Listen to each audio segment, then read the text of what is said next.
তো আমাদের সাথে আছেন, দেখতে পাচ্ছেন, মহাদিমান বলন কাইজি। আজকে আমরা আলাপ করব মেরাজ নিয়ে। মেরাজের গল্প আপনারা নিশ্চয়ই শুনেছেন। আপনারা জানেন এটি খুবই পরিচিত একটি ঘটনা ইসলামের, কিন্তু সেটির হকিকত অর্থাৎ জীবন দর্শনটা আজকে আমরা গুরুজি বলন কাইজির কাছ থেকে শুনবো। সেখানে হয়তো অনেক নতুন কিছু তথ্য আপনারা আজকে পাবেন। তো গুরুজি, আমরা শুরু করতে পারি? হ্যাঁ হ্যাঁ। তো প্রথমেই কি আমরা স্ক্রিনটা শেয়ার দিব না একটু পরে দিব? স্ক্রিনশটে একটু পরে, সামান্য আগে কথাটা বলে নি। জি, ঠিক আছে, আপনি তাহলে শুরু করেন। মেরাজের ঘটনা, আজকে মেরাজের ঘটনা শুনবো। হ্যাঁ, দর্শকরা এসে গেছে এবং আমাদেরকে শোনা যাচ্ছে কিনা একটু কনফার্ম করবেন। বাগেরহাট থেকে শুনছি, যেহেতু উনি বলেছেন শুনছি, সুতরাং আশা করা যায় উনি শুনতে পাচ্ছে আমাদের আজকে টেকনোলজি গুলো ঠিক আছে। গত শনিবারে পড়ছিলাম এই ওয়াইফাই নাই, এটা নাই, কারেন্ট নাই ইত্যাদিতে। তো জি গুরুজি, আজকে আমাদের এই জুয়েল সাহেবের মাধ্যমে, তার তিতা টিভি আর তিতা টিভির মাধ্যমে সারা তিতা টিভির ভক্ত, অনুসারী, প্রেমিক, দর্শক, ভিউয়ার যারা আছেন সবাইকে ভক্তিপূর্ণ শ্রদ্ধা, মর্যাদা, সম্মান রেখে আমরা আজকে মিরাজ গল্পের জীবন দর্শনটা আরম্ভ করতে যাচ্ছি। দেখি আমাদের মিরাজ গল্পের ভিতরে মানুষের জীবন দর্শনের কি কি গুপ্ত রহস্য লুকায়িত আছে, আমরা এগুলো যদি উদ্ঘাটন করতে পারি আর মানব জীবনে যদি এগুলো আমাদের কাজে আসে, উপকারে আসে, সবচেয়ে ভালো হবে। আর বিগত কয়েকশো বছর, কেউ মুসলমানরা বলে 1500 বছর, আবার কেউ বলে 1200 বছর, আর আমাদের উপমহাদেশে সর্বোচ্চ 400 বছর ধরে ইসলাম প্রচার হয়, এই ইসলামী মতবাদটা। এর আগে কিন্তু এগুলো ছিল না। আমরা এই উপমহাদেশে কয়েকশো বছর ধরে ডাকছি কালা কেলে শ্যাম কালিয়া নামে আমাদের সৃষ্টিকর্তা আল্লাহকে। হঠাৎ করে এই আরব বিশ্বের আল্লাহ আমাদের এই উপমহাদেশে এসে আমাদের যে সৃষ্টিকর্তার নাম ছিল কালা কেলে শ্যাম কালিয়া, সেগুলোকে বিলুপ্ত করে ফেলল। এই মিরাজের যে গল্পটা, এই গল্পটা পড়ার জন্য আমি আবার এই স্ক্রিনে যাই। স্ক্রিনে গিয়ে গল্পটা আগে একটু পড়ে আসি। হ্যাঁ হ্যাঁ, গল্পটা আগে পড়ে নেই। মারুফ, এদিকে এখন আচ্ছা, মিরাজের যে গল্পটা ছিল সেই গল্পটা এরকম। ভূমিকা হলো, মিরাজ আরবি পরিভাষা, এটি ইসলামী সাম্প্রদায়িক শাস্ত্রে ব্যবহৃত একটি অনন্য পরিভাষা। একে কেন্দ্র করে আরবীয় সুবিজ্ঞ রূপকারগণ অসংখ্য চমৎকার, যাকে ইংলিশে বলা হয় মিরাকলস, মোজেজা আরবিতে বলা হয়, এগুলো নির্মাণ করেছে। মিরাজের যে ইসলামিক পৌরাণিক কাহিনী, এটা কখনো কোনোভাবে ইতিহাস না, এটা ইসলামিক পুরাণ বা আরাবিয়ান পৌরাণিক কাহিনী। এই কাহিনীটা ইনজিলেও আছে, আমরা পরবর্তীতে দেখাবো। বিশ্বের অধিকাংশ ধর্মগ্রন্থে এই ধরনের কাহিনীগুলো আছে। যাই হোক, মুসলমানরা যে কাহিনীটা এই উপমহাদেশে বর্ণনা করে, তার সংক্ষিপ্ত একটি বর্ণনা আমরা আগে পড়ে নেই। মিরাজ হলো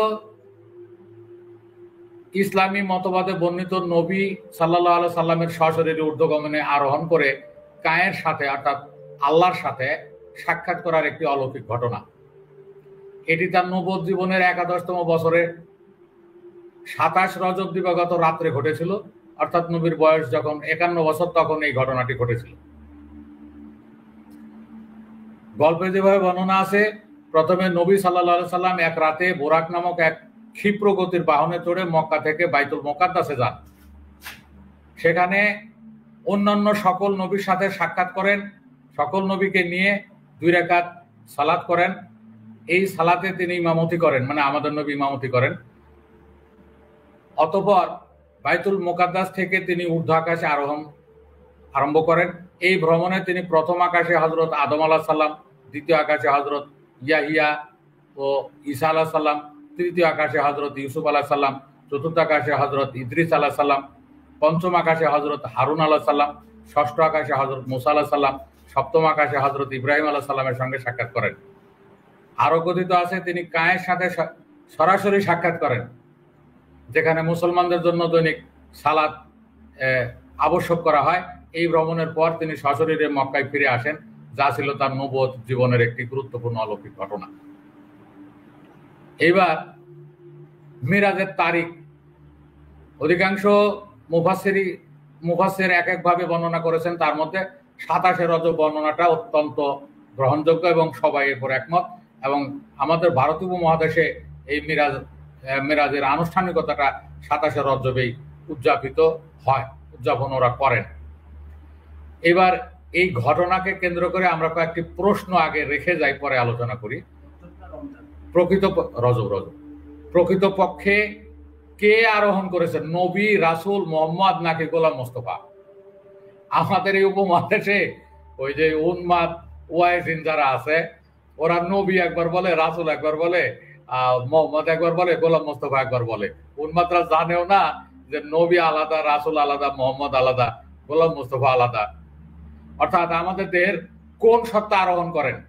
কারণ পবিত্র কোরআন মাজিদের সূরা জারিয়াতের 20-21 নম্বর আয়াতে উল্লেখ আছে যে যা আছে ব্রহ্মাণ্ডে তা আছে এই মানব ভাণ্ডে।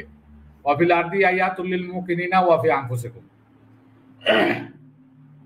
তাহলে এখানে নবী আছে আমার দেহে আছে, রাসূল আছে আমার দেহে আছে, মোহাম্মদ আছে আমার দেহে আছে, এরপরে এই গণেশ আছে, কার্তিক আছে, মহাদেব আছে, শিব আছে, সবই আমার দেহে আছে। যে সমস্ত দেবদেবতা আমাদের ভারতীয় উপমহাদেশে, আর এগুলোকে আরব দেশে বা আরাবিয়ান অঞ্চলে মালাকা, আর পারস্য অঞ্চলে এটাকে ফেরেশতা বলা হয়, বাংলা এগুলো দেবদেবী বলা হয়। তাহলে আমাদের দেহের কোন সত্তা উদাহরণ করেছেন, এটা আমরা দেহের ভিতরে খুঁজবো, মক্কায় না, হাদিসের পাতায় না। হাদিসের পাতা হয়তো সহযোগিতা করবে আমাদের, তারপরে কোরআন মাজিদ আমাদেরকে সহযোগিতা করবে, কিন্তু খুঁজতে হবে আমাদের দেহে। 2 নম্বর হলো কিভাবে ঊর্ধ্বগমন হয়েছিল, স্বপ্ন যোগে নাকি ধ্যান যোগে নাকি সশরীরে? আবার এখন বাজারে কেউ বৈজ্ঞানিক মেরাজও প্রমাণ করে যে বৈজ্ঞানিক ভাবে হয়েছে। স্বপ্ন যোগে, ধ্যান যোগে, সশরীরে এগুলো তো আছেই। এখন আবার 2-4 জন অতি উৎসাহী এই মূর্খ যারা কিছুই জানে না, এরা আবার বাজারে একটা বই নিয়েছে বৈজ্ঞানিক ভাবে মেরাজ এটা। তারপরে এই যে আমাদের দেশে যে নামাজ চলে, নামাজ নামক যে আনুষ্ঠানিকতা আমাদের উপমহাদেশে চলে, নামাজ 50 ওয়াক্ত হতে 5 ওয়াক্ত হলো কিভাবে? এই মেরাজের রাত্রি এই ঘটনাগুলো ঘটেছে, এইভাবে শোনা যায়। এক এক হাদিসে এক এক ধরনের শোনা যায়, হাদিস আছে অনেক। আবার 2-1টা বক্তা চিল্লা বলে কি, টাকার জোরে বলে, অবশ্য বলে কি মেরাজ এত দীর্ঘ আলোচনা 6 মাস করলেও শেষ হবে না। দেখছেন, আমাদের সাথে যারা আছেন, যুক্ত হয়েছেন, থাকেন, একটু পরে দেখতে পাবেন। তারপরে কোন আকাশে কোন নবী দেখা পেয়েছিলেন, ওই ভ্রমণে বাহন, বোরাক ও রফরফ আসলে কি, সিদরাতুল মুনতাহা কি, বাইতুল মামুর কি? এগুলো তো আমি গল্পটাকে ছোট করেছি, যার কারণে এতগুলো হিস্ট্রি আসে নাই, এগুলা উপাদানগুলো আছে। এরপরে জিব্রাইলকে, যিনি আমাদের নবীকে নিয়ে গিয়েছিলেন সাথে থেকে, এইটা। এবার আমরা যদি দেখি যে আমাদের এই গল্পটার ভিতরে, আর গল্প তো আরো বড়, আমি ছোট করছি, গল্পটার ভিতরে এই কি কি আছে, অর্থাৎ ইসলামী পুরাণে বর্ণিত মিরাজ কাহিনীর উপাদান বিশ্লেষণ। উপাদানের ভিতরে আছে আদম, আদি পিতা, এর অর্থ ইংলিশে অ্যাডাম। বা আমাদের মানব দেহের এই মূলকগুলো কি, আমাদের মানব দেহের সত্তাগুলো কি? ওই অ্যাডাম বা আদি পিতা হলো শুক্র, পুরুষ জাতির শুক্র। কিভাবে ইসলামী যে বিশ্ব, এই বিশ্বে এখন পর্যন্ত আদম পাওয়া যায় 4 প্রকারের। একটা আরদেল আদম, যেটা মাটির থেকে হয়েছে, প্রথম ইলিশ মাছ, প্রথম বটগাছ, প্রথম মানুষ, প্রথম হাতি, এগুলোকে আরদেল আদম বা মাটির প্রাণী বা মাটির মানব বলা হয়, মাটি থেকে যেহেতু এগুলো হয়েছে। তারপরে এই প্রাণীগুলোর দুটা বা দুটি জাতি হয়, একটা নারী একটা পুরুষ। এই পুরুষ জাতির মধ্যে যে শুক্র উৎপাদন হয়, সেই শুক্রটার নাম হলো আওয়াল আদম, আবুল বাশার, বা বাংলায় বলা হয় আদি আদম, আদি পিতা, ওই শুক্রটাকে। তারপরে 3 নম্বরে বানি আদম, কোরআন মাজিদের বহু আয়াতে আছে, ইয়া বানি আদম, হে মানব সন্তান। এইটা হল বানি আদম, হলো সন্তান মানব, মানে আমি আপনি। পৃথিবীতে যতগুলো মানুষ আছে সবাই বানি আদম, আর এই বীর্যটা হলো সবার জন্য আদি আদম। আর সব প্রাণীর একেবারে মাটি থেকে সৃষ্টির যে প্রথম সৃষ্টি রূপটা ছিল সেটা হলো আরদেল আদম, মাটির মানব, বা ফার্সিতে বলে খাকি আদম, খাকি মানে মাটির তৈরি প্রথম ইলিশ মাছ, প্রথম বটগাছ। 4 নম্বর হলো সাফি আদম, মানে বন্ধু মানব। এটাকে বাংলা ভাষায় বলে সোনার মানুষ, অধর মানুষ, রূপের মানুষ, আলেক মানুষ, অচিন মানুষ। সেটা হলো আমাদের দেহে প্রাপ্ত অমৃত সুধা, ইংলিশে বলে নেকটার। এটা হলো মোহাম্মদ। তাহলে আদম 4 প্রকার। এখানে কোন আদম? এটা হলো শুক্র নামক আদম। তারপরে আবু তালিব হলো ছাত্র। আবু মানে হলো পিতা, আর তালেব মানে হলো ছাত্র। আবু তালেব মানে হলো ছাত্র, ছাত্রের বাপ আর হবে না, শুধুই ছাত্র। তারপরে ইউসুফ, ইউসুফ হলো ইংলিশে গ্রিক মিথোলজির ইউসুফ বা ইউজারসেফ বা ইউজারশিপ। এইটা হলো আমাদের দেহের পালনকর্তা। সন্তান মাতৃগর্ভে যখন সৃষ্টি হয় তখন এই সন্তানকে লালন পালনের দায়িত্বে নিয়োজিত যে সাদা বর্ণের জল, নারীদের বাচ্চা প্রসবের সময় যে জলটা ভেঙে যায়, এইটা হলো পালনকর্তা। এর আদি রূপ একটা আছে, সেই রূপের নাম হলো অমৃত সুধা। অমৃত সুধা কে মোহাম্মদ বা ইউসুফ বলা হয়, এখানে পালনকর্তাই বলা হয়েছে, যেহেতু মূলকটা হলো পালনকর্তা। ইদ্রিস, হযরত ইদ্রিস, এটাও আছে। এই ইদ্রিস ইংলিশে ইদ্রিস, বাংলায় হলো জ্ঞান। আর ইব্রাহিম, এটা গ্রিক মিথোলজির আব্রাহাম থেকে এসছে, বাংলায় হলো বলাই, যা আস্তে আস্তে লম্বা হয় বা বলে। বলা শব্দের দুটো অভিধা, একটা রুটি বলে বড় করা আর আরেকটা কথা বলা। এখানে রুটি বলে বড় করাকে বোঝানো হয়েছে। যেমন কোরআন মাজিদে আছে ফি আমাদিম মুমাদ্দাদা, ভিতরে যায় লম্বা খুঁটি, মানে প্রসারক খুঁটি, এক্সটেন্ডার পোল। এইটা এই এই বলাইটা হলো পুরুষাঙ্গ বা শিষ্ণ বা নুনু, এইটাকে রূপকে বলা হয়েছে। তারপরে ঈসা আলাইহিস সালামকে দেখছে, এইটা গ্রিক মিথোলজি থেকে এসেছিল। জিসাস হলো সন্তান। উম্মে হানির ঘরে গেছে বা আছে বা থাকছে। আমাদের এই উপমহাদেশের যেগুলা বাঙ্গু নাস্তিক, জানে না বোঝে না, এই উম্মে হানির ঘরে এই হয়েছে সেই হয়েছে, এগুলো নিয়ে কি পরিমাণ যে আলোচনা চলে, এই জায়গায় বিতর্ক চলে। সেই উম্মে হানি হলো হানির মাতা। এটা ছিল শুক্র। আমার মতো আপনার মতো রক্ত মাংসের গড়া মানুষ না, এর মূলকটা ছিল এই মানবদের শুক্র। তারপরে ছিল কাবা। কাবা হলো স্বয়ং ঋতুমতী নারী, কুসমিতা নারী, সেটা হলো কাবা। ইলাজিয়াতিল কাবাতি শারিফাতি, আল্লাহু আকবার। এই যে মুসলমানরা যে এই নামাজের নিয়াত করে, প্রচলিত নামাজের নিয়াত করে, সেই নামাজের নিয়াতের মধ্যে আছে। সেই কাবা হলো যুবতী, ঋতুমতী, কুসমিতা, এইটা। আর 4টা নদী ছিল, একটা দুধের নদী, শুক্র নদী, সুধান নদী আর মধুর নদী। এটা হলো পঞ্চরসের অধীনে, মানবদেহের পঞ্চরসের ভিতরে পড়ে। তারপরে সাত, একদল বলে যে মিরাজের রাত্র নবী ওই মক্কার হাতিমের উপরে ছিলেন, মানে ছাদের উপরে ছিলেন, একটা কানিতে ছাদের উপরে। আরেক দল বলে যে উম্মে হানির ঘর থেকে উনি ঊর্ধ্বগমন আরম্ভ করেছেন। আরেক দল বলে যে না, উনি উম্মে হানির ঘরে ছিলেন না, ওই রাত্রিতে 27 রজব রাত্রিতে উনি ছিলেন মক্কার হাতিমের উপরে, মানে ছাদের উপরে, এক কানিসে ছাদের উপরে। সেটা ছিল অভিভাবক। আর জমজম একটি কূপের নাম, এটা হলো কানাই। কারণ জমজম কূপের জল দ্বারা তো তার সিনা চাক করে ধুয়ে দেওয়া লাগছে। গল্প ছোট করছে, এই জন্য এতগুলো আসে নাই, পুরো গল্পের ভিতরে এটা আছে। সেইটা হলো কানাই। জমজম হলো কানাই। কানা যোগাই, ঢাকা যোগাই, ঢাকাই, কানা যোগাই, কানা মানে ফুটা ছিদ্র। এইটা হলো নারীদের যৌনাঙ্গ যোনি। কানা যোগাই, ওই যৌনাঙ্গ যোনি শ্রুতিকটু বা অশালীন শব্দ, এটাকে কানাই দ্বারা পরিবর্তন করা হয়েছে। বলাই হলো শিষ্ণ আর কানাই হলো যোনি। এ ব্যাপারে লালন সাইজির একটা বাণীর ভিতরে আছে, কানাই বলাই ছিল ভালো, মাছের ধারা তারাই পেল, মাছ ধরিয়া যায় তারা। ইঞ্জিলে এই দুটো নামকে সিমন এবং পিতর নামে উল্লেখ করা হয়েছে। আর আমাদের এই উপমহাদেশের যে পৌরাণ বা মরমী গীতিগুলো আছে, সেখানে কানাই বলাই নামে বেশি ব্যবহার করা আছে।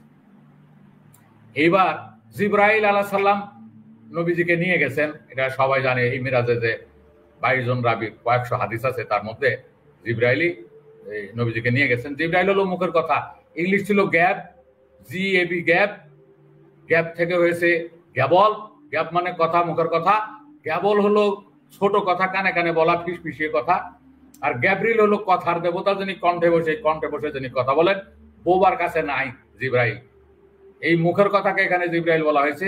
এইটা হলো মানবদের ইঙ্গিত। ওই আমাদের গুরুজি বলনকাইজি যে মূলকের সারণী করেছেন 80টা মূলকের, সেই সারণীতে ইঙ্গিত নামে উল্লেখ করা হয়েছে। আর 3টি পাত্র রাসূল নবীকে 3টি পাত্র দেওয়া হয়েছিল। সেটা হলো পঞ্চরসের পাত্র, তারপরে দুধ হলো দুগ্ধ, পবিত্র স্থান হলো জরায়ু, আর বাইতুল মামুর এইটাও জরায়ু, আর বোরাক এইটা ছিল বিদ্যুৎ, আর মূলকটা ছিল মন। মুসা আলাইহিস সালাম এইটা হলো নারীদের জরায়ুমুখ, গ্রিক মোসেস থেকে এসছে। আর বাংলা ভাষায় একে জরায়ুমুখ অশালীন শব্দ, এটাকে বাংলা ভাষায় ওই যে আমাদের মূলকের সারণীতে সেটাকে ভৃগু নামে উল্লেখ করা হয়েছে। তাহলে মুসা আলাইহিস সালাম হলো ভৃগু মুনি, বাংলা ভাষায় বলে ভৃগু মুনি আমাদের ভারতীয় পুরাণে। আর সিদরাতুল মুনতাহা হলো প্রান্তিক বড়ই গাছ বা একেবারে প্রান্তস্থিত কুল বৃক্ষ।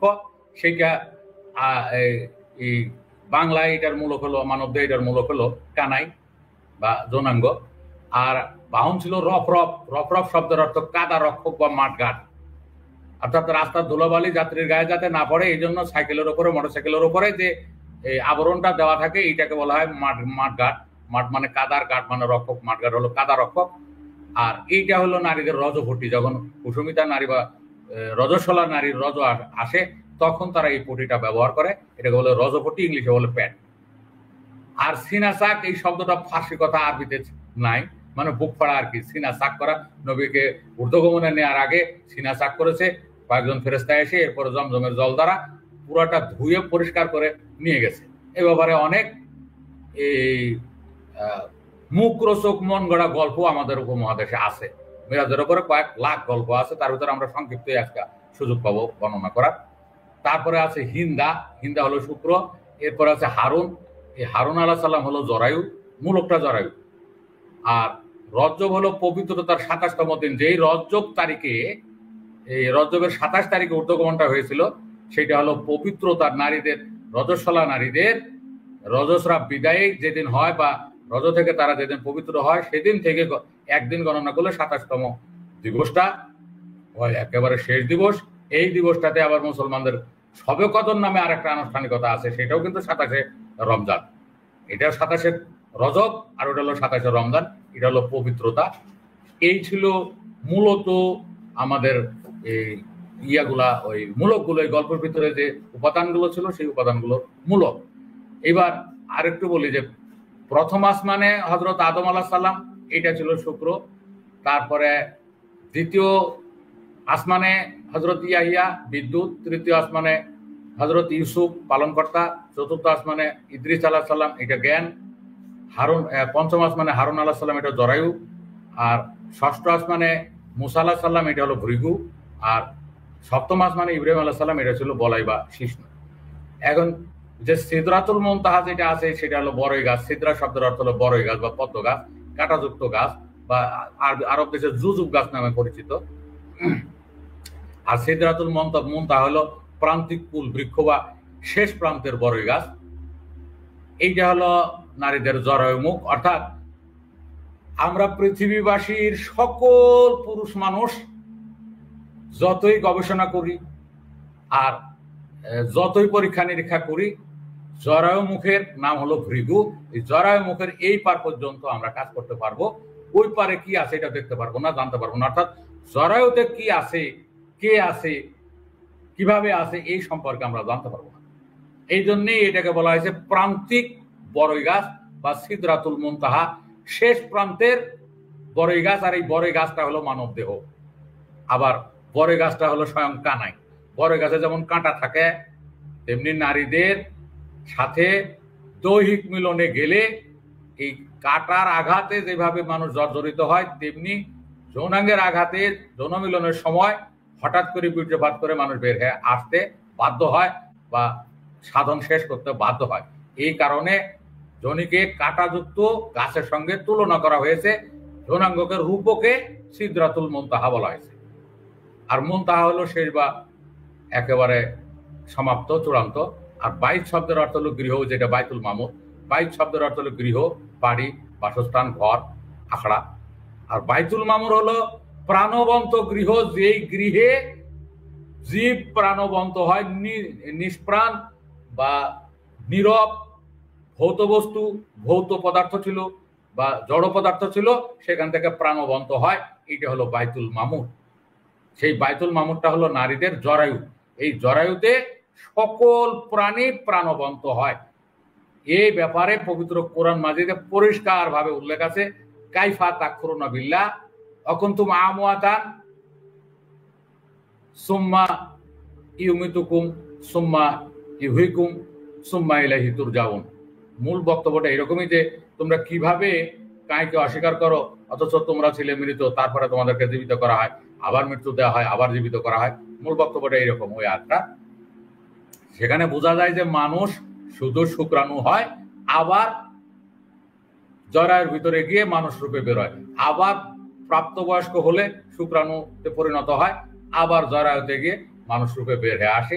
এইটাই হলো প্রাণবন্ত গৃহ, এটাই হলো আমাদের বাপ দাদার বাড়ি, আদি ঠিকানা। এই পৃথিবীতে আমরা দেহ ধারণ করে 60-70 বছরের জন্য দেহটাকে ভাড়া করে নিয়ে আসি, আবার আমাদের যখনই শুক্রাণুতে পরিণত হই আবার ওইখানে গিয়ে প্রাণবন্ত হয়ে ফিরে আসি। তাহলে এই দেহ হলো আমাদের ভাড়াটিয়া জায়গা, এই দেহ আমার না। কিন্তু মরমী বিজ্ঞানীদের মতে দেহের অর্ধেক হলো পিতার, অর্ধেক হলো মাতার, মাতার চার্চিস আর বাবার চার্চিস দিয়েই দেহটা গঠন হয়। আর আমরা এখানে আসি ভাড়া নিয়ে 60-70 বছর এই জীবন অতিবাহিত করার জন্য। এবার এটা কথাটা কিন্তু আমার না, আমার বানানো কথা না। 60-এর দশকের একটা বাংলা গান আমাদের উপমহাদেশে আছে, পরের জায়গা পরের জমিন ঘর বানায় আমি রই, আমি তো এই ঘরের মালিক নয়। এতে বোঝা যায় ওই গানের যে গীতিকার উনি পরিষ্কারই বলতে চেয়েছেন যে এই দেহ আমাদের ভাড়াটিয়া দেহ, দেহ আসলে আমাদের না। এইখানে একটা গুরুত্বপূর্ণ কথা আছে যে বাইতুল মামুর এমন একটা মসজিদ, ওই মসজিদে ফেরেশতারা সালাত আদায় করে। এখানে প্রতিদিন 70,000 দেবতা বা ফেরেশতা বা মালাকা অ্যাঞ্জেল উপাসনা করে, যারা একবার প্রদক্ষিণ করে বের হয়ে যায় দণ্ডায়মান দিন পর্যন্ত তারা আর সেখানে ফিরে আসে না। দণ্ডায়মান দিন বলতে গেলে মুসলমানরা ওয়াইজিন বক্তারা আলোচনা করে কিয়ামতের দিন। ওই কিয়ামতের দিন মানে দণ্ডায়মান দিন।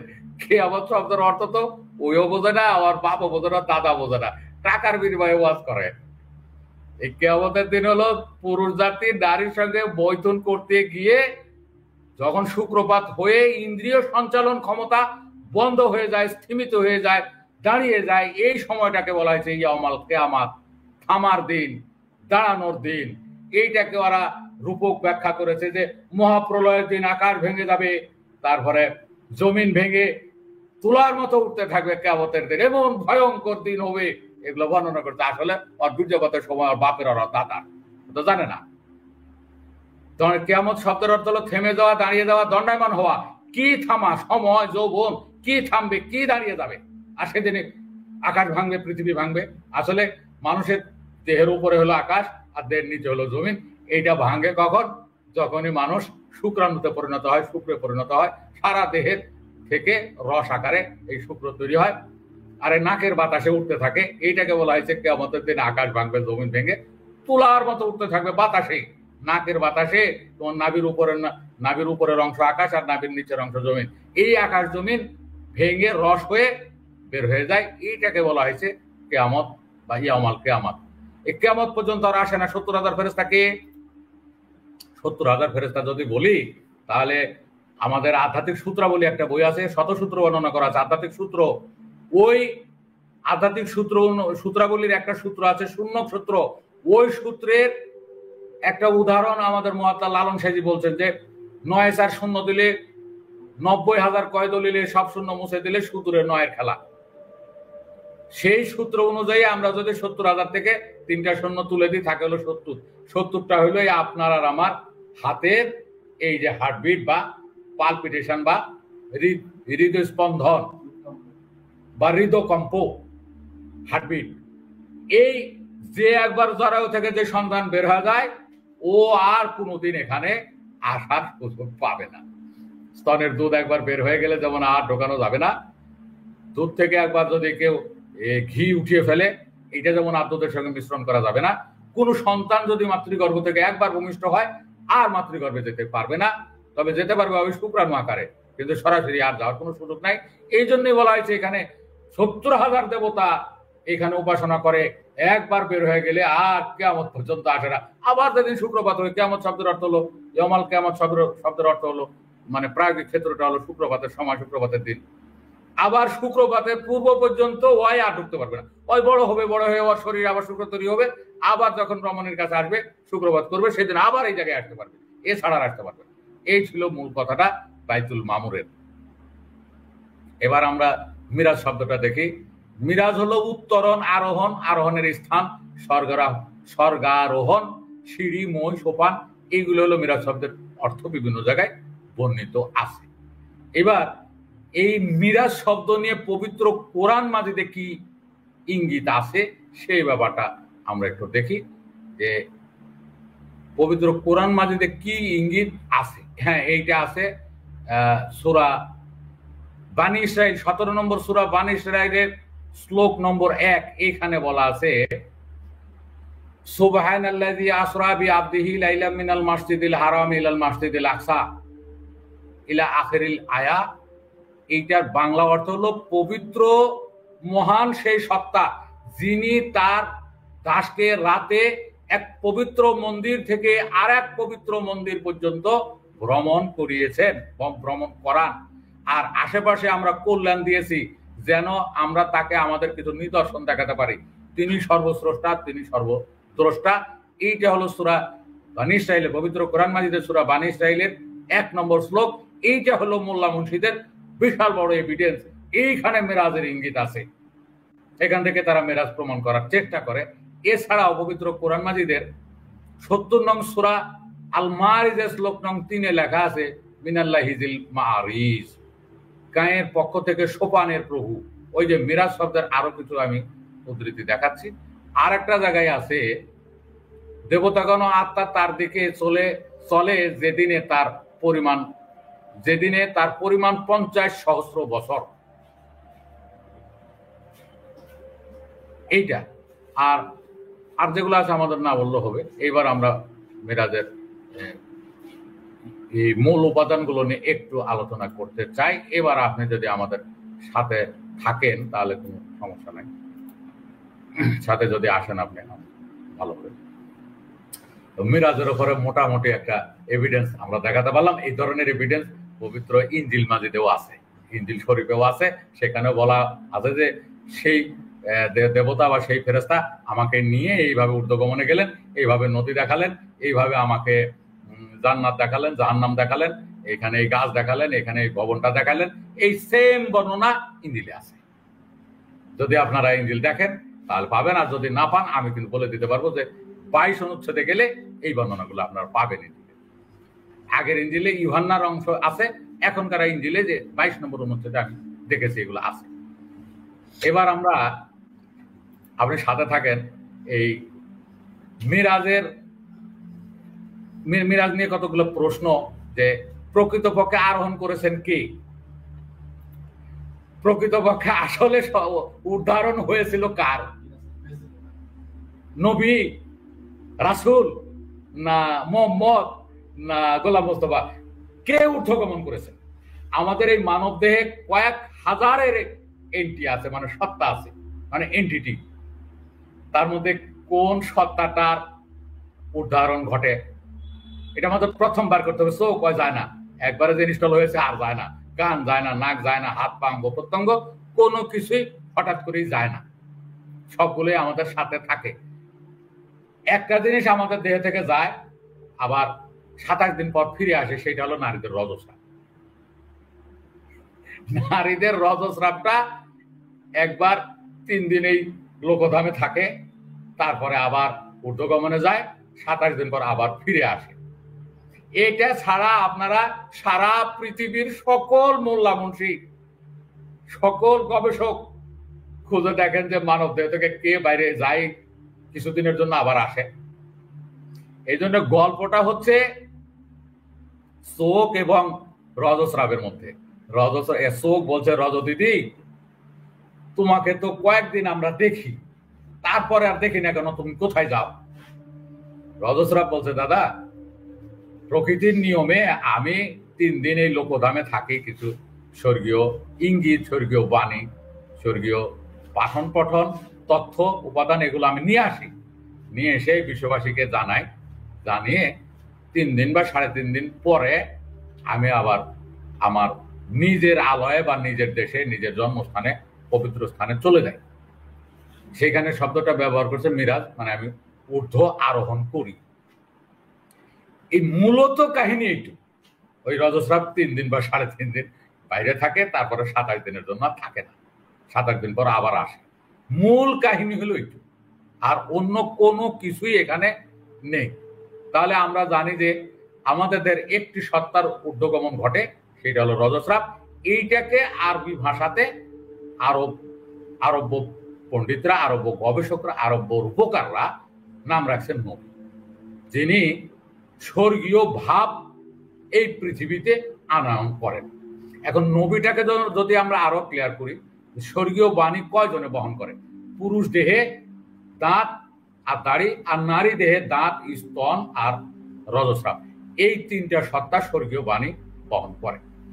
যেমন সন্তান মাতৃগর্ভ থেকে ভূমিষ্ঠ হওয়ার পরে, প্রসব হওয়ার পরে যে যা যা নিয়ে আসে সেটা তার আদি মাল, আদি উপাদান, আদি বস্তু। আস্তে আস্তে বড় হয়, সন্তান দাঁত আসে, কেউ চিঠি দিয়ে, কেউ ফোন করে আনে না, কেউ মেসেজ দিয়ে আনে না দাঁতকে, স্বর্গধাম থেকে আসে। দাঁত এসে একটা মেসেজ দেয় যে সন্তান এখন শক্ত জিনিস খাবার উপযোগী হয়েছে। তখন তার বাবা মা ভাই বোন ওই শক্ত আপেলের টুকরা, পেয়ারার টুকরা বা বিস্কুট শক্ত এগুলো দিয়ে রাখে, আর দাঁতেও সুসুর সুসুর করে, ওই কুটকুট করে কামড়ায় আর ঘুরে যা পায় তাই কামড়ায়। তার মানে দাঁত সুসুর করে আর কি। যেমন কথিত আছে যে ইঁদুরের দাঁত সুসুর করে, এই জন্য ইঁদুর মাটি কাটে। ইঁদুর যদি মাটি নিয়মিত না কাটে, ইঁদুরের দাঁত কয়েক ইঞ্চি লম্বা হয়ে যাবে। ধীরে কান গেল নাকি? ইঁদুরের দাঁত কয়েক ইঞ্চি লম্বা হয়ে যায়, তাই ইঁদুর। ঠিক আছে, শুনতে পাচ্ছি। হ্যাঁ, শুনতে পাচ্ছি। আর মানুষের ক্ষেত্রে সন্তানের যখন দাঁত গজায় তখন সে যা পায় তাই গালে দেয়। তাহলে দাঁত একটা ডিভাইনাল মেসেঞ্জার বা ডিভাইন মেসেঞ্জার, স্বর্গীয় বার্তাবাহক। তারপরে আসে পুরুষের দাড়ি। দাড়ি আসার পর একটা মেসেজ দেয় যে তোমার কিশোর জীবনকে শেষ করা হলো, ধ্বংস করা হলো, মেরে ফেলা হলো, হত্যা করা হলো, তোমাকে যুবকে উন্নীত করা হলো, তুমি এখন থেকে যুবক, তোমার আর কোনো বিচার কিশোর আইনে হবে না, এখন যুবক আইনে তোমার বিচার হবে। এই দাড়ি হলো শেষ নবী বা খাতামান নবী পুরুষ দেহের জন্য। আর নারী দেহের ওই কন্যা সন্তানের প্রথমে দাঁত, তারপরে স্তন আসে। স্তন আসার পরে একটা মেসেজ দেয় যে তুমি বয়সন্ধিকালে এসছো, একা আর বাইরে যেতে পারবে না, তুমি মামার কোলে আর নানার কোলে লাভ দিয়ে আর উঠতে পারবে না, আগে যেমন উঠছিলে ওই রকম আর লাফালাফি করতে পারবে না, তোমার বয়স হয়েছে, তোমার এখন শান্ত হওয়া দরকার। এই মেসেজটা দিল স্তন এসে উদ্গত হয়ে। স্তনকে তো চিঠি দিয়ে আনে না, কেউ ফোন করে আনে না, কেউ মেসেজ দিয়ে আনে না, এটা তো স্বর্গ থেকেই আসে। মর্তধাম হলো এই দেহ, স্বর্গধাম হলো অলক, যদি আমরা দেহর প্রেক্ষিতটা ধরি। আর যদি একই দেহে প্রেক্ষিত ধরি, যেখানে জরায়ু হবে স্বর্গ আর দেহ হবে মর্তধাম, সেটার প্রেক্ষিত আলাদা। আর এইটার প্রেক্ষিত হবে অলকটা হবে স্বর্গ আর দেহটা হবে লোকধাম বা লোকালয়। তাহলে অলকধাম থেকে, স্বর্গধাম থেকে এই লোকধামে স্তনটা এসছে। অতএব স্বর্গীয় বাণীবাহক, স্বর্গীয় বার্তাবাহক। আরবি ভাষায় বললে এটাকে নবী বলতে হবে। লোকধামে যারা সংবাদ বহন করে তারা হলো সাংবাদিক, খবরদাতা। আর অসিধামের সংবাদ যারা এই লোকধামে বা মর্তধামে নিয়ে আসে তারা হলো আরবিতে নবী, বাংলা ভাষা হলো বসিত। ব দন্ত শয় রসিকার ধ, দ না ধ। বসিত মানে হলো স্বর্গীয় বার্তাবাহক, স্বর্গীয় বাণীবাহক, ডিভাইন মেসেঞ্জার। অথবা নাবিউ সামাবিউ, যারা আকাশের বাণী নিয়ে আসে, স্বর্গীয় বাণী নিয়ে আসে তারা। আর রজস্রাব হলো এক্সটার্নাল, নারীদের এক্সটার্নাল সর্বশেষ ওই শুধু এসে একটা ঘোষণা দিয়ে দিল যে তুমি এখন আর কিশোরী নাই, তুমি এখন যুবতী হয়ে গেছ, তোমাকে মানব চাষের জন্য, সন্তান উৎপাদনের জন্য তোমাকে বিবাহ দেওয়া যাবে, তোমাকে পরের বাড়িতে যেতে হবে। যদি আমাদের এই বঙ্গদেশের কথা বলছি, আবার এই পৃথিবীর অনেকগুলো দেশ আছে, যেমন আফ্রিকার কয়েকটা দেশ আছে, ছেলে মেয়ের বাড়িতে বিবাহ বসে আসে। ছেলে থাকে সব সময় তার শ্বশুর বাড়িতে, মেয়ে বাড়ি ছেড়ে যায় না। আর আমাদের এই ভারতীয় উপমহাদেশে মেয়েরা স্বামীর বাড়িতে আসে, আর আফ্রিকার কিছু দেশে ছেলেরা স্ত্রীর বাড়িতে গিয়ে থাকে। আমরা এই আমাদের উপমহাদেশের কথা বলছি। এই মানে কি রজস্রাব এসে এই স্বর্গীয় সংবাদগুলো বহন করে। এই ব্যাপারে পবিত্র কোরআন মাজিদের একটা আয়াত আছে, মা আতাকুমুর রাসূলু ফাখুযুহু, বার্তাবাহক স্বর্গ থেকে যে বাণী নিয়ে আসে এটা তোমরা গ্রহণ করো। ওয়া মা নাহাকুম আনহু ফান্তাহু, এবং তোমাদেরকে তিনি যা নিষেধ করেন তা তোমরা পরিহার করো। এইটা রজস্রাব। আমি আপনার তিতা টিভির মাধ্যমে সারা পৃথিবীর অন্ধ, উন্মাদ, আফিংখোর, মোল্লা মুন্সি, ওয়াইজিন বক্তা, হিন্দু ঠাকুর পুরোহিত, তারপরে ব্রাহ্মণ, সবগুলোকে মেসেজ দিয়ে দিলাম, ডিভাইন মেসেঞ্জার, স্বর্গীয় অবতার, স্বর্গীয় বার্তাবাহক, পুরুষ দেহের দাড়ি আর নারী দেহের রজস্রাব। আর এই আয়াতের হাকিকতে বক্তা, এই আয়াতের বক্তা হলো সেই রজস্রাব। রজস্রাব বলছে যে আমি যা না, কেউ বলছে যে জ্ঞান বলছে, এখানে এই আয়াতের বক্তা হলো জ্ঞান। জ্ঞান বলছে যে মা তাকুমুর রাসূলু ফাখুযুহু, স্বর্গীয় বার্তাবাহক যেই বাণী নিয়ে আসে এটা তোমরা গ্রহণ করো। ওয়া মা নাহাকুম আনহু ফান্তাহু, উনি যা নিষেধ করে তা তোমরা বর্জন করো। রজস্রাব আসে নিষেধ করে কয়টা দেখেন। রজস্রাব এসে বলছে যে ডেঞ্জারাস, লাল বাতি, তারপরে রেড ফ্ল্যাগ, লাল পতাকা উড়াই দিছে, খবরদার 3.5 দিন বা 3 দিন কেউ এখানে মৈথুনের জন্য আসো না, ডিয়ারিং অবস্থা, এটা নিষেধ। আর আদেশ হলো তুমি এখন যুবতী হয়েছো, তোমাকে মানব চাষের কাজে লাগতে হবে বা মানব চাষ শুরু করতে হবে, তোমাকে পরের বাড়িতে বিবাহের জন্য যেতে হবে। আর এই আমি যখন বিদায় হব, রজস্রাব বলছে যে আমি যখন বিদায় হব, মানে পবিত্র কাল আরম্ভ হবে, তখন থেকে 12 বা 13 তারিখ থেকে আরম্ভ করে 20 তারিখের ভিতরে সন্তান নেওয়ার জন্য যে সমস্ত পুরুষ বা দম্পতি আগ্রহ প্রকাশ করে যে আমরা সন্তান রূপে আবার জন্ম নিব, এই ধরাধামে আবার সন্তান রূপে আসবো, তারা যাতে সেই 10 তারিখ থেকে 20 তারিখের ভিতরে মিলনগুলো করে। আর শোনো, বিশ্ববাসীকে আমি এই খবরটাও দিয়ে গেলাম, যদি 10 থেকে 20 তারিখের ভিতরে বেজোর দিনগুলোতে স্বামী স্ত্রী দৈহিক মিলন করে তাহলে পুত্র সন্তান হবে, আর জোর দিনগুলোর ভিতরে যদি দৈহিক মিলন করে তাহলে কন্যা সন্তান হবে। আমি এই নিউজটা দিয়ে গেলাম। রজস্রাব আরো বলছে, শোনো বিশ্ববাসী, আমি যে স্বর্গীয় নিউজগুলো আনছি, স্বর্গীয় বাণীগুলো আনছি, এগুলো শোনো। কোন দম্পতি বৈজ্ঞানিক কোন পদ্ধতি যদি ব্যবহার না করতে চায়, তাহলে তারা যেন আমার বিদায়ের, আমি চলে যাওয়ার, আমি ওই স্বর্গে যাওয়ার, মেরাজে যাওয়ার পরে 21 থেকে 28-এর ভিতরে মেলামেশা করে। ওখানে 1 কেজি 2 কেজি বীর্য দিলে কোনো বাচ্চা আসবে না। এই জন্য মেডিকেল সায়েন্সে ওই যে পরিবার পরিকল্পনার ট্যাবলেট হলো 28টি, মায়াবড়ি, ওই 28টি ট্যাবলেটের ভিতরে 21টি থাকে সাদা, আর পরের 7টা থাকে আয়রন ট্যাবলেট লাল। এই 21 দিন পর্যন্ত বাচ্চা আসার সম্ভাবনা থাকে, আর পরের যে 7 দিন, এই 7 দিনে বাচ্চা আসবে না, আবার রজকে আনতে হবে, এই জন্য লাল ট্যাবলেট, আয়রন ট্যাবলেটটা খাওয়া লাগে। এইটা হলো বৈজ্ঞানিক পদ্ধতি। আর এইটা, এই বৈজ্ঞানিক পদ্ধতি কেউ যদি ব্যবহার না করে, তাহলে এই আমি যেদিন মেরাজে যাব সেদিন থেকে 21 দিন পর্যন্ত কেউ যাতে এই জননালীতে বীর্যপাত না করে, এটা একটা ভালো জিনিস। আর কেউ যদি বীর্যপাত করতে চায় তাহলে 22 থেকে 28-এর ভিতর করলে তখন কিন্তু আর ঘাটে কেউ থাকে না। এই ব্যাপারে মাতাল রাজ্জাক, আমাদের বাংলাদেশের একজন মরমী কবি মাতাল রাজ্জাক বলছেন, ঘাটে একবার আসি, একবার যাই, ঘাটে একবার আসি, একবার যাই, যাইয়া দেখি শ্যাম ঘাটে নাই।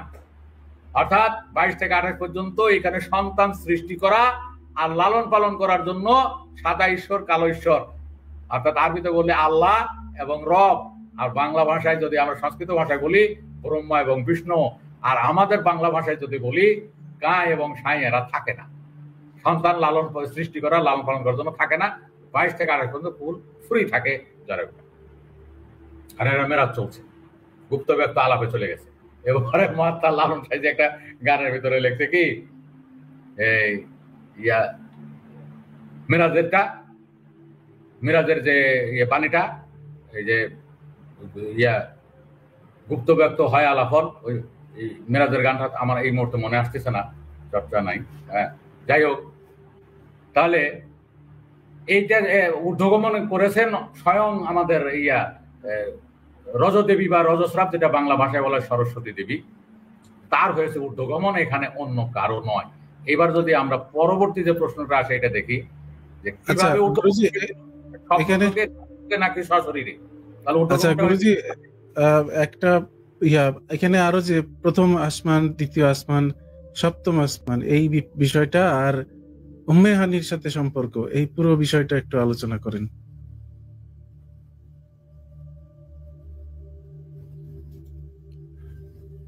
আহ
আচ্ছা, দর্শক মন্ডলী, আমার মনে হয় হয় কারেন্ট চলে গেছে, না হয় টেকনিক্যাল কোনো ত্রুটি হয়েছে। জি, গুরুজি, আপনার কি কারেন্ট চলে গেছে?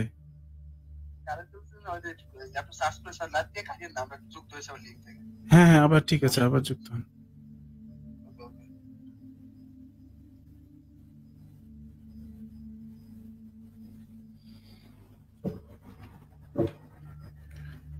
আচ্ছা, গুরুজি শীঘ্রই আবার চলে আসবে, কিছুক্ষণ অপেক্ষা করুন, এটা যান্ত্রিক ত্রুটির কারণে হয়েছে।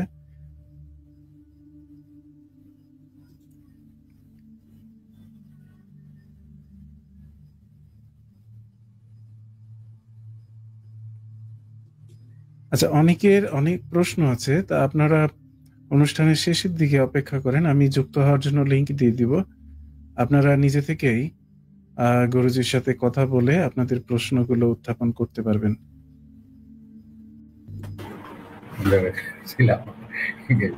আচ্ছা, হ্যাঁ সমস্যা, হ্যাঁ আমরা জায়গায় এসেছি আমরা।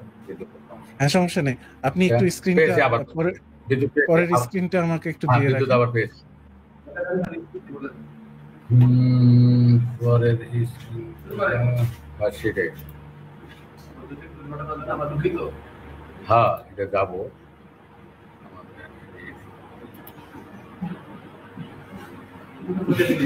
হ্যাঁ হ্যাঁ বলে দিব, আমরা আগে স্ক্রিনে যাইনি,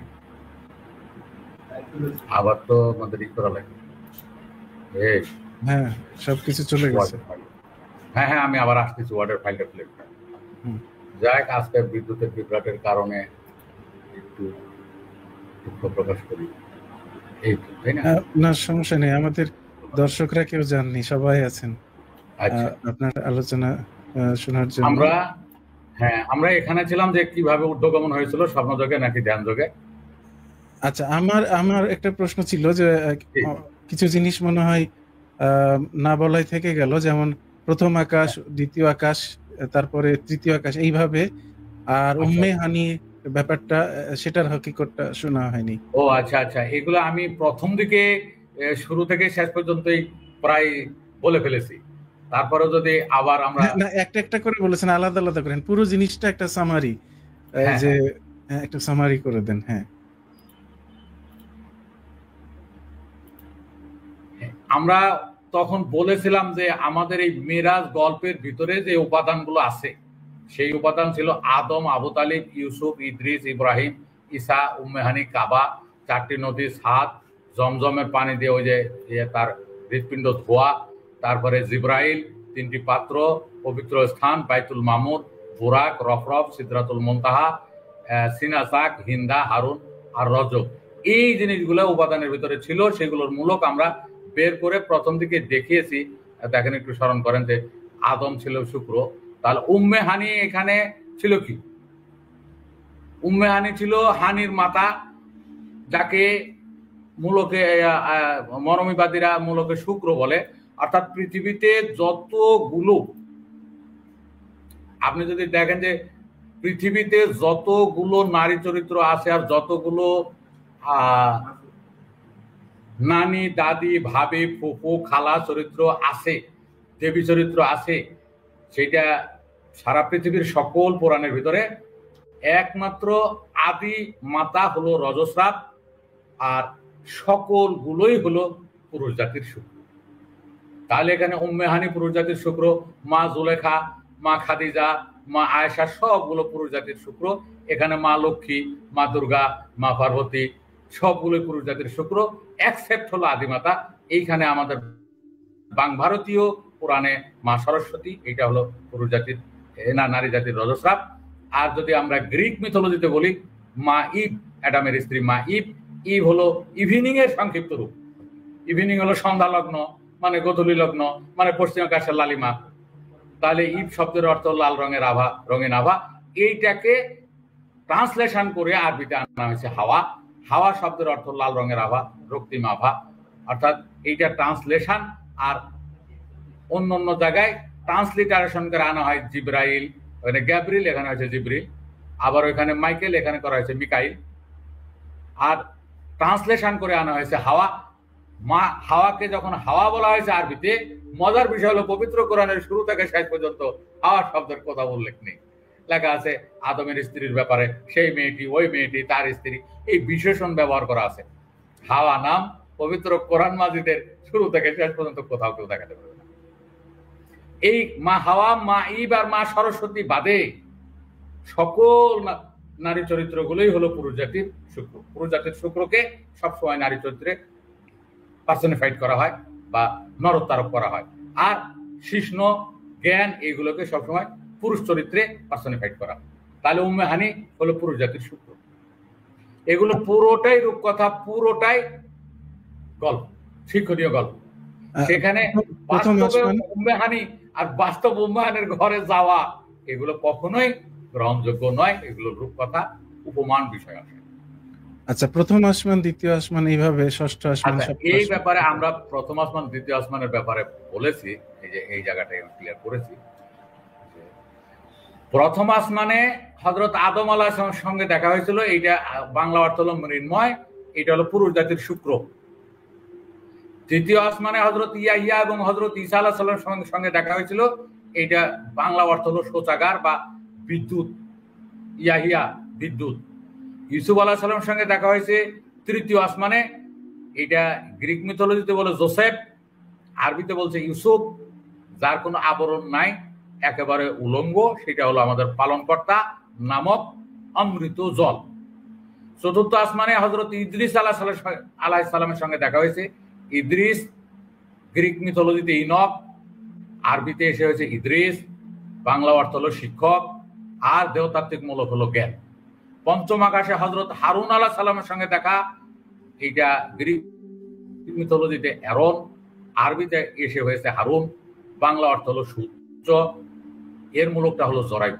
কারণ জরায়ুর চেয়ে উঁচুতে, জরায়ুর চেয়ে দূরে আর আমাদের এই পৃথিবীতে কোনো কিছুই নাই। এই ব্যাপারে মহাত্মা লালন সাঁইজি একটা বাণীতে উনি বর্ণনা করছেন যে, সে আর লালন একখানে রয়, তবু সহস্র যোজন ফাঁকরে, আমি একদিনও না দেখিলাম তারে, বাড়ির কাছে আর শ্রীনগর, সেথায় এক পড়শি বসত করে, আমি একদিনও না দেখিলাম তারে। এই যে জরায়ু, এটা অনেক দূরে, অর্থাৎ মানব দেহের একেবারে শেষ প্রান্ত, মানে এই পৃথিবীর শেষ প্রান্ত, মানব দেহ নামক পৃথিবীর শেষ প্রান্তে অবস্থিত এই জরায়ু। এখানে এটাকে বলা হয় সিদরাতুল মুনতাহা, অর্থাৎ একেবারে প্রান্তস্থিত বড়ই গাছ, সেটা হলো নারীদের যোনি। এইটাকে বলা হয়, কাঁটার সঙ্গে তুলনা করে বলা হয়েছে কাঁটাযুক্ত গাছ। এইটা ছিল পঞ্চম আসমানে। আর ষষ্ঠ আসমানে হযরত মূসা আলাইহিস সালাম একেবারে শেষ পর্যায়ে ষষ্ঠ আসমানে গেছে। হযরত মূসা আলাইহিস সালামের গ্রিক মিথোলজিতে বলা হয়েছে মোসেস, আরবিতে বলা হয়েছে মুসা, আর বাংলা অর্থ হলো তারক বা খুর, খুর দাড়ি কাটা খুর বা ব্লেড। এইটা মূলকটা হলো নারী জাতির জরায়ুমুখ, এচুয়ারি। বাংলায় বলে এটা ত্রিবেণী, তিনটি ধারার মোহনা, ত্রিপুর, ত্রিশূল, ত্রিবেণী, ত্রিপিটক, ত্রিশৃঙ্গ, এই জরায়ুমুখকে বলা হয়। কারণ এই যৌনাঙ্গ থেকে, এই জনন যন্ত্রটা থেকে 7 প্রকারের জল বের হয়। তার মধ্যে 3টা জল বের হয় জরায়ুর ভিতর থেকে, রজস্রাব, অমৃত সুধার অমৃত মধু, 3টা জরায়ুর ভিতর থেকে নিঃসৃত হয়। আর 4টি জল জরায়ুমুখের বার থেকে নিঃসৃত হয়, জনিমুখ থেকে জরায়ুমুখ পর্যন্ত। এখান থেকে 4টি জল বের হয়। এই 3টি জল ভিতর থেকে বের হয়, এই জন্য একে বলা হয় ত্রিবেণী, ত্রিপিটক। এবং পবিত্র কোরআন মাজিদে যে নামটা এসছে এই 3 থেকেই এসছে। এটা কারণ ধাতু থেকে এসছে। কারণ মানে একটা সিং, 2টা সিং। কারণ হলো একটা সিং, আর কারনাইনে হলো 2টা সিং, আর কুরআনুন হলো অনেকগুলো সিং। এই ধরনের একটা গ্রন্থের নাম, বৌদ্ধদের ধর্মগ্রন্থের নামও কিন্তু এই ত্রিপিটক। ত্রিপিটক হলো এই ত্রিশৃঙ্গ, ত্রিপুর, ত্রিশূল, ত্রিধারা, ত্রিবেণী। তাহলে বৌদ্ধদের ধর্মগ্রন্থের নাম এবং মুসলমানদের ধর্মগ্রন্থের নাম এক ও অভিন্ন। তাহলে আপনার কথাটা ছিল যে 7টা আসমানে কে কিভাবে আসে। তাহলে আমরা এখানে পেলাম যে 7টা আসমানের 6 আসমানে, 6ষ্ঠ আসমানে হযরত মুসা, আর 7ম আসমানে হযরত ইব্রাহিম আলাইহিস সালাম, মানে ইব্রাহিম। গ্রিক মিথোলজিতে ছিল আব্রাহাম, আরবিতে এসে হয়েছে ইব্রাহিম। বাংলা অর্থ হলো অনেকের পিতা, আর পিতা হলো পুরুষ জাতির কৃষ্ণ বা শুক্র, অর্থাৎ পুরুষাঙ্গ। এটা 7ম আসমানে হযরত ইব্রাহিম আলাইহিস সালাম। একটাও রক্ত মাংসে গড়া ভারতটা আমাদের মানব দেহে বিদ্যমান বিষয়বস্তু ও ইন্দ্রিয়াদি। অতএব এগুলাকে বাস্তব মানুষ ভাবা, ইতিহাস ভাবা, ক্রিটিসাইজ করা, মন্দ কথা বলার কোনো সুযোগ নাই।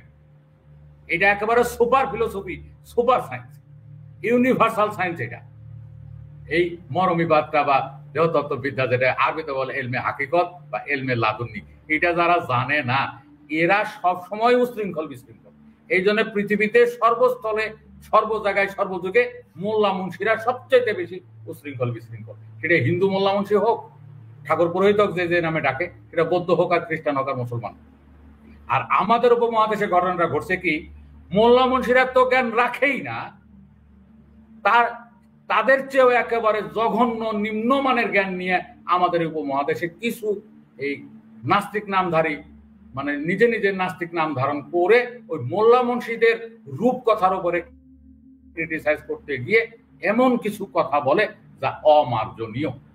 যার কারণে এই বাংলাদেশের ইতিহাসে কয়েকবারই এই নাস্তিকদের বিপক্ষে বা নাস্তিকদের বিরুদ্ধে বেশ কিছু সোচ্চার আন্দোলন, দাঙ্গা হয়েছে। কারণ মোল্লা মুন্সিরা তো বলে রূপক বিষয়গুলা, এটাকে ওরা ইতিহাস মনে করে চালায়, বলে।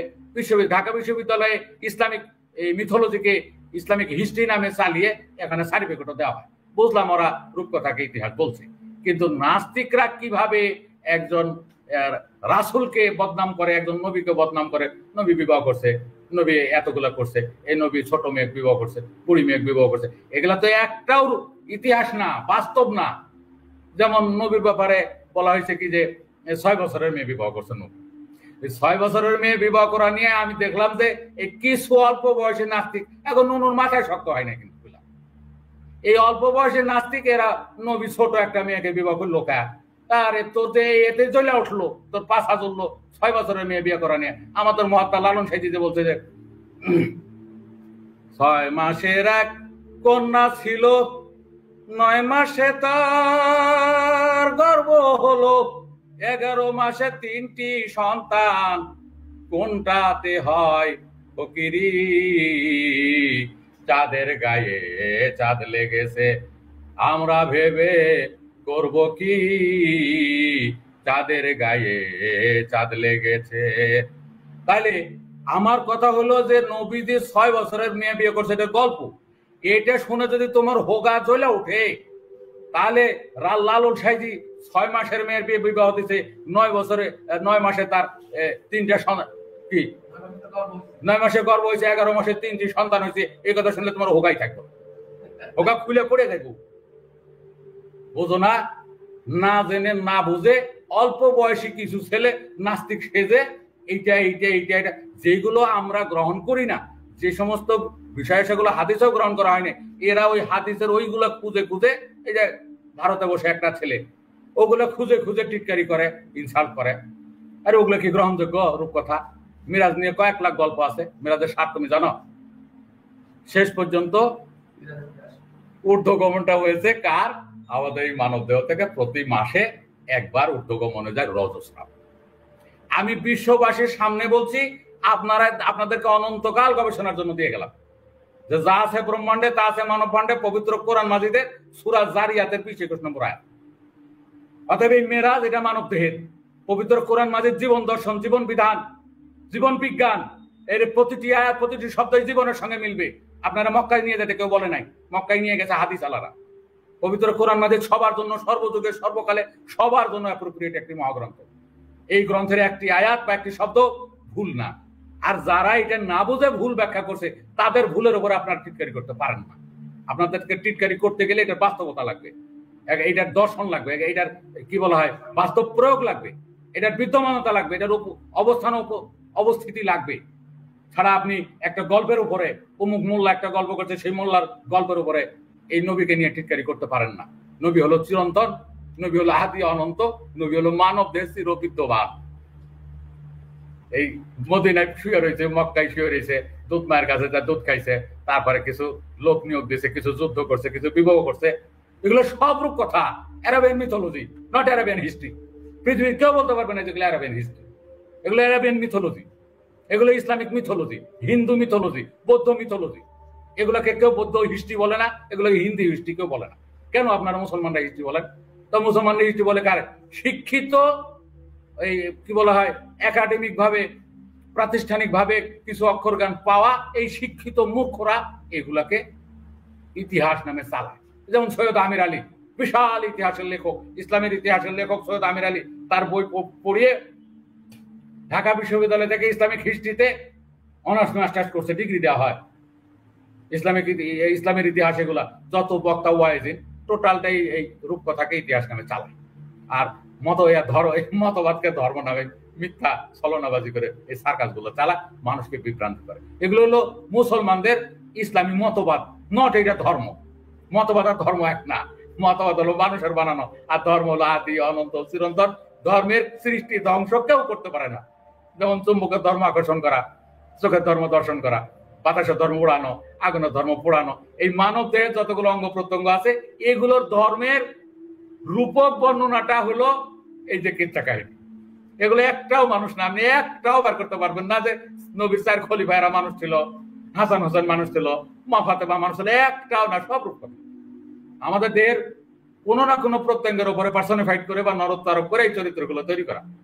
এগুলো মিথোলজিক্যাল ক্যারেক্টার। মা Fatema mythological character, Mohammad mythological character, তারপরে মিরাজ এটা মিথোলজিক্যাল পরিভাষা, মানে পৌরাণিক পরিভাষা, মিথোলজিক্যাল টার্মিনোলজি। আর এবার থাকলো কি বাহন। আমরা শেষ দিকে আসি, অনেক সময় হয়ে গেছে। বাহনের ভিতরে কি কি ছিল?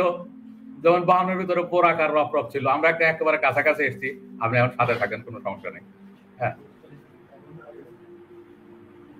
আপনি কি বের হয়ে গেছেন? বের হয়ে গেছেন আপনি? হ্যাঁ, এইবার বোরাকার রফরফ। ওই বোরাকটা হলো মানুষের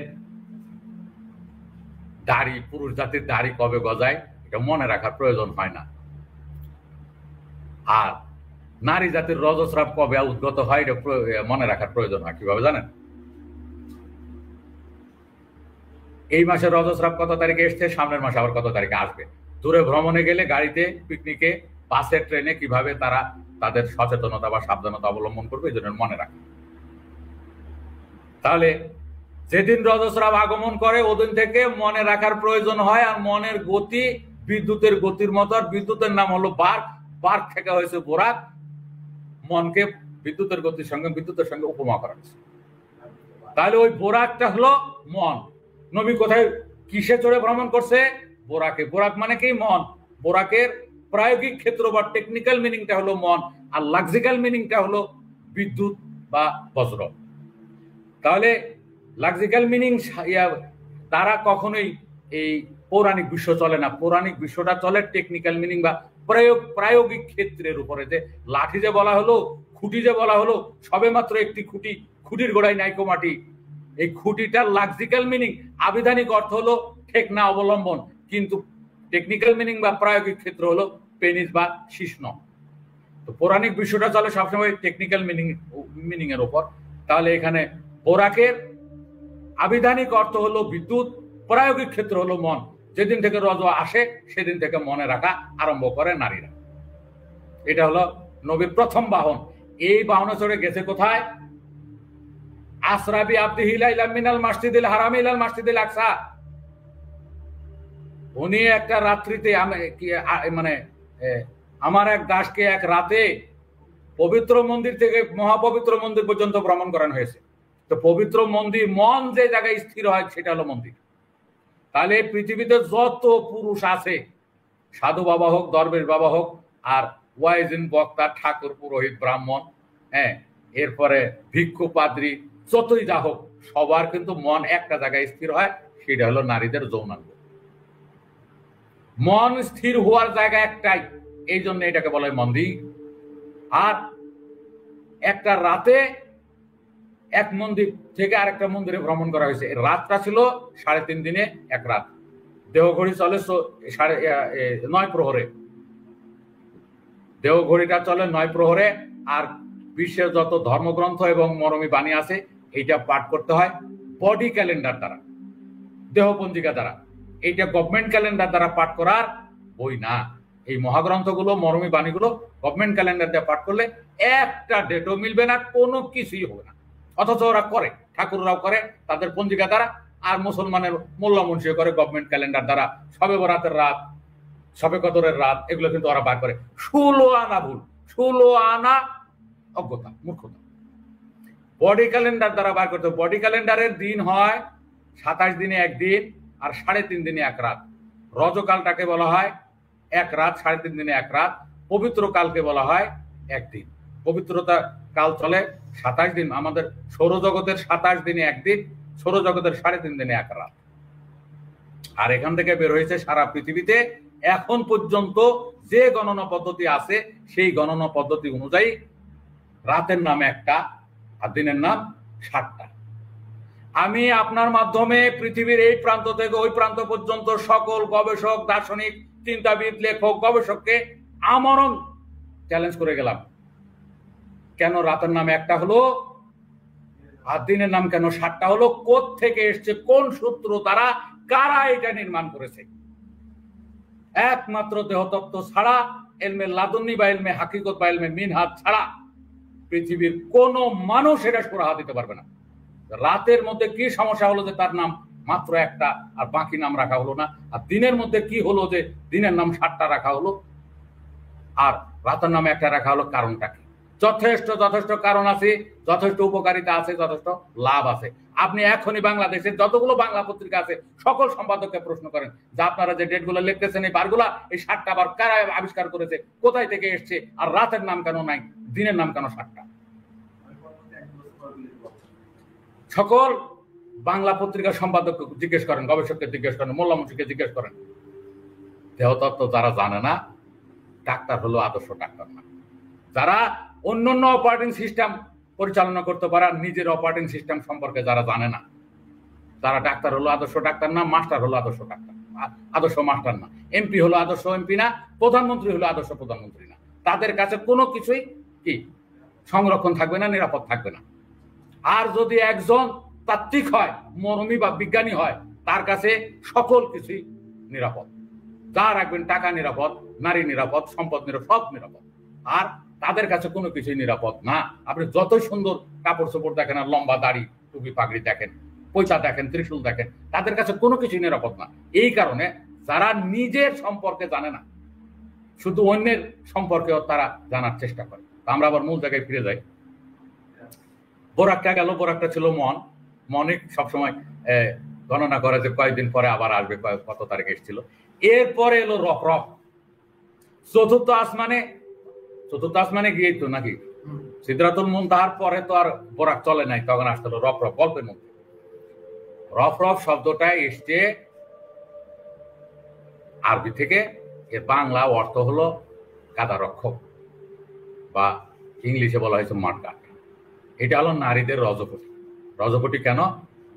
মাঠগার্ডের যে আচরণ, যে রাস্তার ধুলিবালি থেকে যাত্রীকে রক্ষা করার জন্য গার্ডটা দেওয়া হয়, গার্ড করে কি রাস্তার ধুলিবালি থেকে যাত্রীকে রক্ষা করে। রজপটি, এই রজ রক্তটাও একটা ধুলিবালি, আর রাস্তাটা হলো জনন পথ।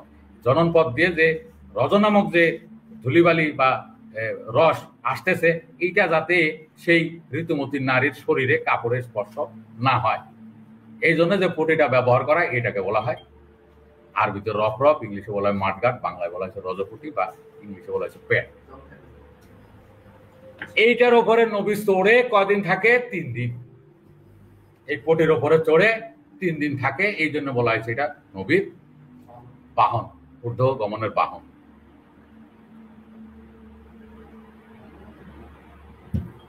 এখন যদি ক্লিয়ার না হয়, আর কখনো ক্লিয়ার হওয়ার সম্ভাবনা নাই।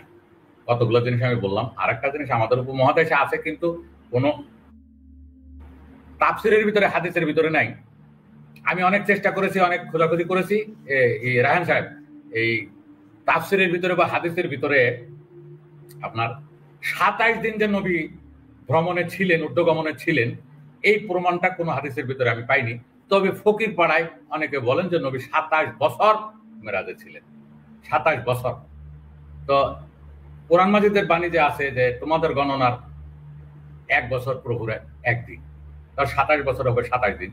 তোমাদের গণনার 1000 বছর প্রভুর একদিন, তোমাদের গণনার 1 বছর প্রভুর একদিন। এই বাণীগুলো পবিত্র ইঞ্জিলে, পবিত্র বেদে, পবিত্র কোরআন মাজিদে আছে।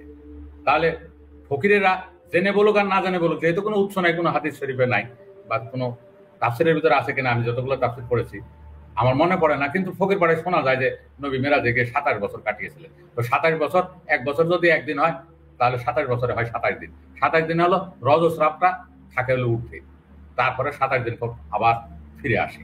তাহলে এটাও পেলাম, তার বোরাকের অর্থ পেলাম, রফরফের অর্থ পেলাম, এরপরে সিদরাতুল মুনতাহা পেলাম, তারপরে বাইতুল মামুর পেলাম, এরপরে এই দেহের থেকে কোন সত্তা 27 দিন থাকে না, বা কোন সত্তা বেরিয়ে যায়, এটা পেলাম।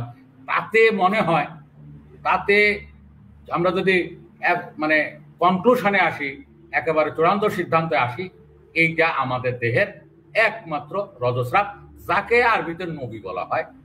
রাসূলেরও ঊর্ধ্বগমন ঘটে নাই, মুহাম্মদেরও ঊর্ধ্বগমন ঘটে না, গোলাম মোস্তফারও ঊর্ধ্বগমন ঘটে না।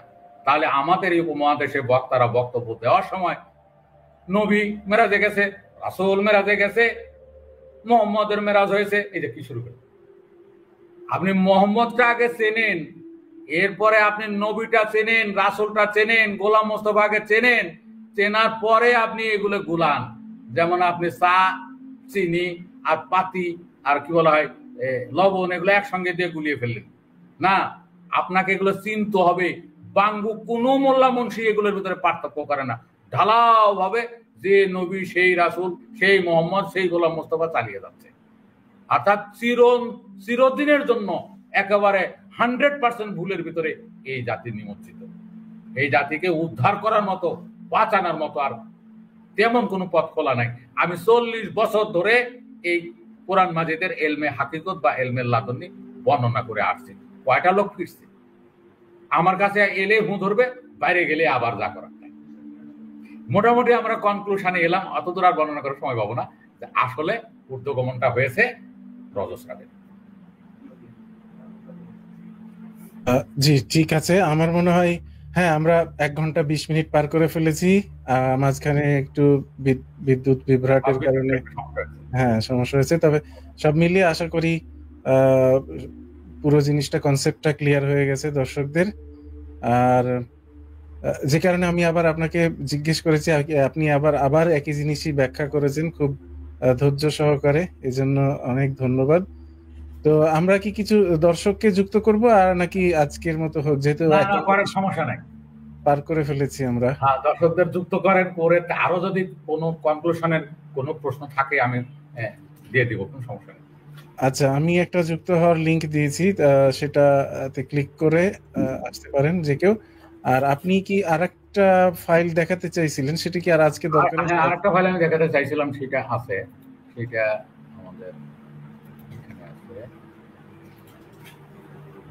ইনজিল শরীফ।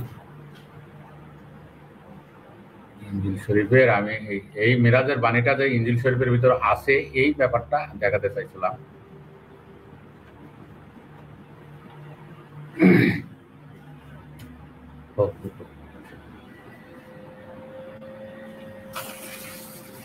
প্রথম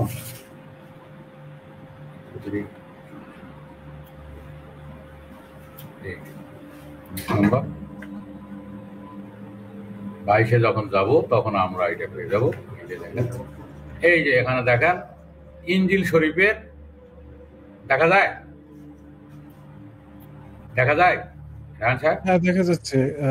এই যে 22-10 ইনজিল শরীফের নতুন জেরুজালেম, এইটা হলো 21-10। আমি আত্মার আবেশে ছিলাম, সেই অবস্থায় তিনি আমাকে একটা বড় খুব উঁচু পাহাড়ের উপর নিয়ে গেলেন, আর স্বর্গে ঈশ্বরের কাছ থেকে যে পবিত্র নগরী জেরুজালেম নেমে আসছিল তা দেখালেন। পরে 13 নম্বরে আছে সেই ঘরের পূর্ব দিকে 3টি দরজা, উত্তর দিকে 3টি দরজা, দক্ষিণ দিকে 3টি দরজা এবং পশ্চিম দিকে ছিল 3টি দরজা। আর আমি যদি 22-এ যাই, 22-এ আছে পরে তিনি আমাকে জীবনদায়ী জলের একটি নদী দেখালেন, যেটা মেরাজেও আছে, এই মুসলমানি মেরাজে।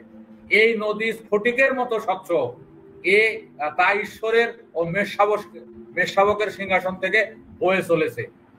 আর 2 নম্বরটা আছে 22-2 আছে নদীটি নগরের রাজপথের মাঝখান দিয়ে বয়ে চলেছে। নদীর 2 তীরেই জীবন বৃক্ষ আছে, বছরে 12 মাসই তা 12 বার ফল ধরে, প্রতি মাসে নতুন নতুন ফল হয়। সেই জীবন বৃক্ষের পাতা জাতিবৃন্দের আরোগ্যদায়ক। অর্থাৎ এই একই কাহিনী যেরকম মুসলমানেরা বর্ণনা করে, তেমনি ইনজিল শরীফেও এই ঊর্ধ্বগমনের ব্যাপক বর্ণনা আছে বিভিন্ন আয়াতে। আমি এইটাই আপনাকে দেখাতে চেয়েছিলাম প্রথম দিকে। আচ্ছা, এখানে স্ক্রিনে একটা প্রশ্ন দেখতে পাচ্ছেন, এটার যদি উত্তর দিতে চান আপনি দিতে পারেন। হ্যাঁ হ্যাঁ, ও এখানে বলছে যে রজের যদি মেরাজ হয়ে থাকে তাহলে রজের জন্য মসজিদুল হারাম ও মসজিদুল আকসা কোনটি? আমার কথা এত সহজে তো বুঝতে পারছে না, আর বুঝতে পারবেও না, অনেক সময় লাগবে। রজের যদি মেরাজ হয়ে থাকে তাহলে মসজিদুল আকসার মধ্যে মসজিদুল হারাম বা মসজিদুল আকসা কোনটি? দেখেন খুব সুন্দর সূক্ষ্মভাবে ধরেছেন উনি। এটা বুঝতে পারছেন না যে মসজিদের বাংলা হলো মন্দির, মন্দিরের ব্যাখ্যা হলো মন যে জায়গায় স্থির হয়। তো পৃথিবীর ভিতরে মন স্থির হওয়ার একটি মাত্র স্থান, সেটা হলো নারীদের জননাঙ্গ, যৌনাঙ্গ। এখানে ড্রাইভার, মাস্টার, ডাক্তার সবাই এই জায়গায় গিয়ে মন স্থির করে। তাহলে যোনি হলো একটা পবিত্র মন্দির, মসজিদুল হারাম। আসরাবি আব্দিহি লাইলাম মিনাল মসজিদুল হারামি ইলাল মসজিদুল আকসা। আমি একজন দাসকে একটা রাতে একটা পবিত্র মন্দির থেকে উচ্চ পবিত্র মন্দিরে বা মহাপবিত্র মন্দির পর্যন্ত ভ্রমণ করাই। তাহলে পবিত্র মন্দির হলো, প্রথম পবিত্র মন্দির হলো যৌনাঙ্গ, এখানে রজ আসা যাওয়া করে। এর চেয়ে উচ্চতম মন্দির হলো জরায়ু, ওটা হলো বাইতুল আকসা, ওটা মসজিদুল আকসা, মসজিদুল আকসা। এটা হলো মসজিদুল হারাম। আর এইটাকে সৌদি আরবে বলা হয়, সৌদি আরবের যে বাদশাহ তাকে বলা হয় খাদেমুল হারামাইন। 2 পবিত্র নগরীর 2 পবিত্র মসজিদের দাস, সেবক, চাকর। খাদেমুল হারামাইন সৌদি আরবের যে বাদশাহ, তার উপাধি হলো খাদেমুল হারামাইন। হারাম শব্দের 2টা অর্থ, একটা হলো নিষিদ্ধ, আর বড় বড় পবিত্র জিনিসকেও আবার হারাম বলা হয় আরবি কায়দা অনুযায়ী, আরবির ব্যাকরণ অনুযায়ী, আরবির নাহু সরফ অনুযায়ী। বুঝতে পারছেন? এই জন্য জনিকে বলা হয়েছে প্রথম পবিত্র মন্দির, আর জরায়ুকে বলা হয়েছে দ্বিতীয় পবিত্র মন্দির, মানে মহাপবিত্র মন্দির। হ্যাঁ, তাহলে আসরা মানে রাত্রে ভ্রমণ করা, আসরা। হ্যাঁ, আল্লাযী আসরা বি আবদিহি, আব্দুল মানে দাস, লাইলাম, লাইলুন মানে রাত, লাইলাম মিনাল মসজিদিল হারাম ইলাল মসজিদিল আকসা। তাহলে রজ শ্রাবিত এই 3 দিন নিতে থাকে, তারপরের দিন 7-8 দিন আবার জরায়ুতে মিশা থাকে যায়, আবার 7-8 দিন পরে নেমে আসে। তাহলে এইটুকু ভ্রমণিত করে রজস্রাব, পবিত্র মন্দির থেকে মহাপবিত্র মন্দির পর্যন্ত। এছাড়া তো আর কেউ যায় না। আমাদের অঙ্গ প্রত্যঙ্গ চোখ যায়, নাক যায়, কান যায়, কেউ তো যায় না, যার যার জায়গায় থাকে, কিন্তু একটা সত্তা এই ভ্রমণে থাকে। আচ্ছা, আরেকটা প্রশ্ন একটু স্ক্রিনে দেখেন। হ্যাঁ, দর্শকরা বলতে যে মুসলমান সমাজে ছেলে শিশুর সুন্নতে খাতনা একটি ধর্মীয় ঐতিহাসিক প্রথা হিসাবে পালিত হয়, অন্যান্য মতবাদে এই নিয়ম দেখা যায় না। এই সুন্নতে খাতনা প্রথার ইতিহাস, ধর্মীয় তাৎপর্য, স্বাস্থ্যগত উপকারিতা ব্যাখ্যা করে। এইটা আমাদের মেরাজ রিলেটেড আলোচনার ভিতরে পড়ে।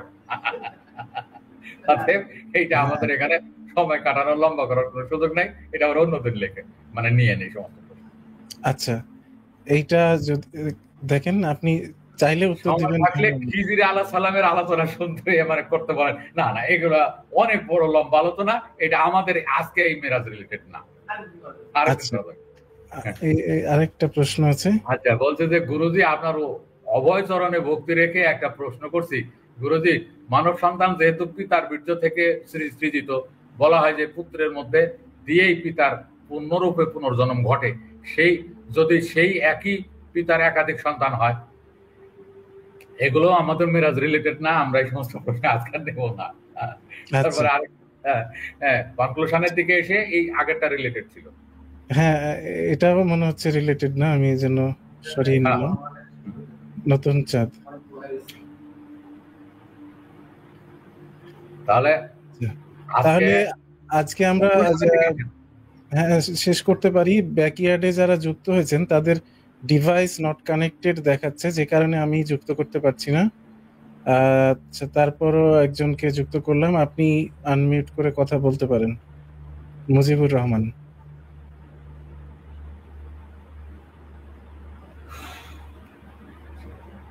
জি, মুজিবুর রহমান, আপনি কথা বলেন।